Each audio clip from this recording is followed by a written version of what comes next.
¿Cómo están, jovencitos? Bienvenidos nuevamente a las clases virtuales.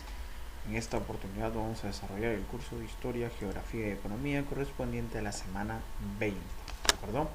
Vamos a abrir un nuevo curso. Vamos ahora de hoy en adelante a hablar acerca de la geografía. ¿De acuerdo?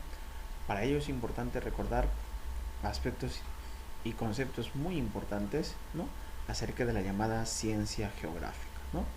Vamos a ver el siguiente esquema, ¿no? ¿De dónde proviene la palabra geografía? ¿No?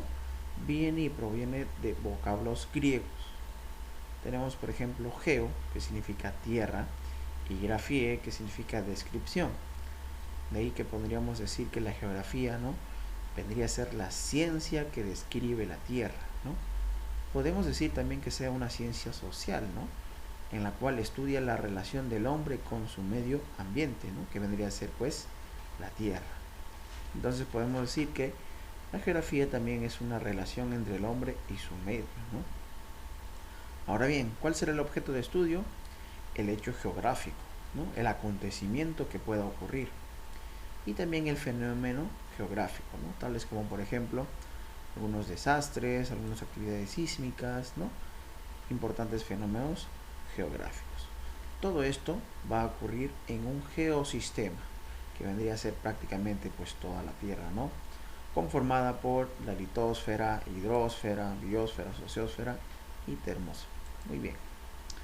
Vayamos entonces a ver algunos conceptos importantes, como por ejemplo el padre de la geografía es Eratóstenes de Cirene, que es también el padre de la geografía matemática, ¿no? Por ahí el padre de la geografía es Eratóstenes.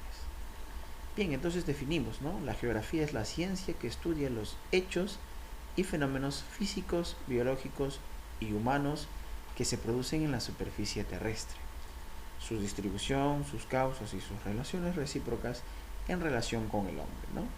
Ciencia social que estudia al hombre y su medio que lo rodea, ¿no? Todo eso estudia la geografía. Obviamente tiene disciplinas y ciencias auxiliares, ¿no?, como por ejemplo la geología, la meteorología, entre otros, que ayudarán pues a la geografía a realizar un mejor estudio. Bien, chicos, entonces vayamos ahora a ver algunos campos de la geografía. Por ejemplo, habíamos mencionado el hecho geográfico, ¿no? El hecho geográfico que determina la acción, ¿no?, del por qué se realizan pues los siguientes acontecimientos, ¿no? Por ejemplo, la formación de las cataratas del Niágara, por ejemplo, es un hecho geográfico. Y también los fenómenos geográficos, ¿no?, que ocurren. Por ejemplo, podría ser pues un rayo, ¿no? Ese vendría a ser el campo de estudio de la geografía. Continuando por aquí tenemos entonces que el hecho geográfico es el elemento más o menos permanente de la superficie terrestre, ¿no? Un hecho geográfico puede ser físico, natural, o también como por ejemplo humana, ¿no?, y cultural. Por ejemplo, la construcción de algunos puentes, algunos caminos, también pues es un hecho geográfico. Respecto a los fenómenos geográficos, podemos decir que son procesos más o menos pasajeros, ¿no?, que se representan o presentan en la superficie terrestre. Por ejemplo, algunos fenómenos geográficos, como por ejemplo físicos, ¿no?, pueden ser pues el paso de un cometa, ¿no?, o la erupción volcánica, que es pasajero. En cambio, los humanos y culturales también, ¿no? Por ahí el residuo de las aguas hervidas, ¿no?, la contaminación, es algo que puede ir cambiando a través del tiempo. Bien, ahora vayamos a hablar acerca de los fenómenos geográficos, ¿no?, de los principios geográficos, mejor dicho. Básicamente los principios geográficos permitirán pues que la geografía sea una ciencia moderna, ¿no?, ya que por esta razón la geografía va a realizar un mejor estudio. En algunos textos ustedes van a encontrar 6, incluso 7 principios geográficos, ¿no? En algunos otros encontrarán 4 principios, ¿no?, de las cuales derivan otras, pero la mayoría de historiadores, geógrafos, ¿no?, consideran pues 5 principios geográficos. Vayamos a ver el primero. El principio de localización, ¿no? Este principio sostiene que todo hecho o fenómeno debe ser localizado, ¿de acuerdo? Ya sea un hecho o fenómeno, debe ser localizado. Es decir, debe ser ubicado en el espacio geográfico, con los materiales de representación como los mapas, cartas, ¿no? Precisando su área e indicando su forma. Por ejemplo, la ubicación de las regiones naturales del Perú, ¿no? Lo podemos ubicar, localizar en un mapa, ¿no? En un mapa geográfico, ¿no? Acerca de las regiones del Perú. En este caso, las 8 regiones del Perú lo podemos ubicar también, ¿no? Por ejemplo, cuando ocurre un sismo también, ¿no? Siempre nos dicen, ¿no? En qué lugar ocurrió, localización, ¿no? Siempre vemos, es un principio geográfico, ¿no? Localización al sur de Pisco, a una profundidad, no sé, de 7,5 kilómetros, entre otros, ¿no? Tenemos el principio de localización. Luego tenemos el principio de descripción. Este principio establece que todo hecho o fenómeno geográfico debe ser descrito por partes. La descripción consiste en expresar en forma oral, escrita o geográfica, las características de un hecho o fenómeno, ¿no? Ejemplo, describir un paisaje, un pueblo o una región, ¿no? Lo que tú vas a realizar, la descripción, ¿sí? Son las características, ¿no? Que podemos ir nombrando. Por ejemplo, de repente ocurre un sismo, vamos con el mismo ejemplo del sismo, ¿no? Tú puedes describir, ¿no? Ya ocurrió en tal lugar, ¿no? A una cierta magnitud, voy describiendo, ¿no? Producto del sismo, provocó también una avalancha, un deslizamiento, y vamos describiendo los hechos o fenómenos geográficos que van ocurriendo. Luego tenemos el principio de causalidad, ¿no? Ese principio se refiere a la necesidad de que todo hecho o fenómeno geográfico debe analizarse en sus causas y consecuencias, ¿no? Ejemplo, el estudio de las causas y consecuencias de la migración. También podría ser un principio de causalidad. Seguimos con los sismos, ¿no? ¿Por qué provocó un sismo? ¿Por qué se provocan los sismos? Bueno, un movimiento sísmico, ¿no? O telúrico es provocado pues por el choque de las placas tectónicas, ¿no? Placa sudamericana, placa nazca. Estamos dando el principio de causalidad, explicando la causa, razón del fenómeno o también hecho geográfico, ¿no?